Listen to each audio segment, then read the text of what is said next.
ನಮಸ್ಕಾರ ಸ್ನೇಹಿತರೆ, ನಾನು ಸುಧಾ ಶ್ರೀನಿವಾಸ್. ಈ ವಿಡಿಯೋದಲ್ಲಿ ದೇವಾಲಯದಲ್ಲಿ ಗಂಟೆ ಬಾರಿಸುವುದರ ಮಹತ್ವವನ್ನು ತಿಳಿಯೋಣ. ನಾವು ದೇವಾಲಯಕ್ಕೆ ಹೋಗಿ ಬಾರಿಸುವ ಗಂಟೆಯಿಂದ ಹೊರಹೊಮ್ಮುವ ಶಬ್ದ ತರಂಗಗಳು ಸುಮಾರು 100ಕ್ಕೂ ಹೆಚ್ಚಿನ ಡೆಸಿಬಲ್ಗಳಾಗಿದ್ದು, ಸೊಳ್ಳೆ, ನೊಣ, ದುಂಬಿ ಮುಂತಾದ ಹಾರಾಡುವ ಕೀಟಗಳಿಗೆ ಇದನ್ನು ತಡೆದುಕೊಳ್ಳುವ ಶಕ್ತಿ ಇರುವುದಿಲ್ಲ. ದೇವಾಲಯಕ್ಕೆ ಬಂದವರೆಲ್ಲ ಗಂಟೆಗಳನ್ನು ಬಾರಿಸುವುದರಿಂದ ಆ ಸ್ಥಳದಲ್ಲಿ ಯಾವುದೇ ಕೀಟಗಳ ಸಮಸ್ಯೆಯೇ ಇಲ್ಲದಂತಾಗಿ ಬರುವ ಭಕ್ತರಿಗೆ ನಮಸ್ಕರಿಸುವಾಗ, ಪ್ರಾರ್ಥಿಸುವಾಗ, ಭಜಿಸುವಾಗ ಯಾವುದೇ ರೀತಿಯ ಅಡ್ಡಿ ಇರುವುದಿಲ್ಲ.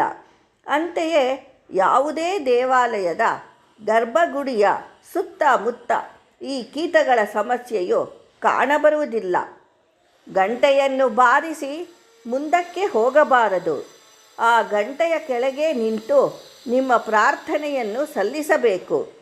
ನೀವು ಬಾರಿಸಿದ ಗಂಟೆಯಿಂದ ಹೊರಟ ವರ್ತುಲ ನಾದ ತರಂಗಗಳು ನಮ್ಮ ದೇಹದ ಮೇಲೆ ಪರಿಣಾಮ ಬೀರುತ್ತದೆ. ಆದ್ದರಿಂದ ನಮ್ಮ ದೇಹದ ನರಗಳಲ್ಲಿ ನವ ಚೈತನ್ಯ ಉಂಟಾಗಿ ಆಲಸ್ಯ ತೊಲಗುತ್ತದೆ, ಲವಲವಿಕೆ ಮೂಡುತ್ತದೆ, ಶರೀರದ ನೋವು ನಿವಾರಣೆ ಆಗುತ್ತದೆ.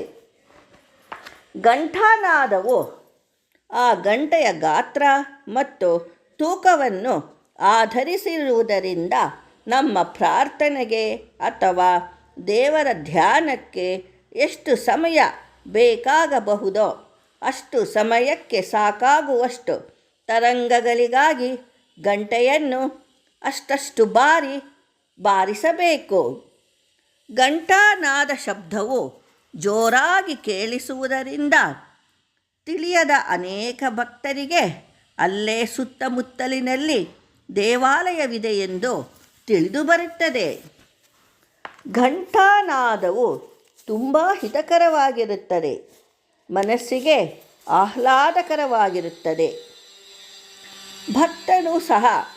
ಭಕ್ತರೂ ಸಹ ಗಂಟೆಯನ್ನು ಬಾರಿಸಿ ತುಂಬ ಸಂತೋಷ ಪಡುತ್ತಾರೆ. ಈ ವಿಡಿಯೋ ನಿಮಗೆ ಇಷ್ಟವಾದಲ್ಲಿ ಲೈಕ್ ಮಾಡಿ, ಶೇರ್ ಮಾಡಿ, ಹೊಸಬರು ಸಬ್ಸ್ಕ್ರೈಬ್ ಆಗಿ.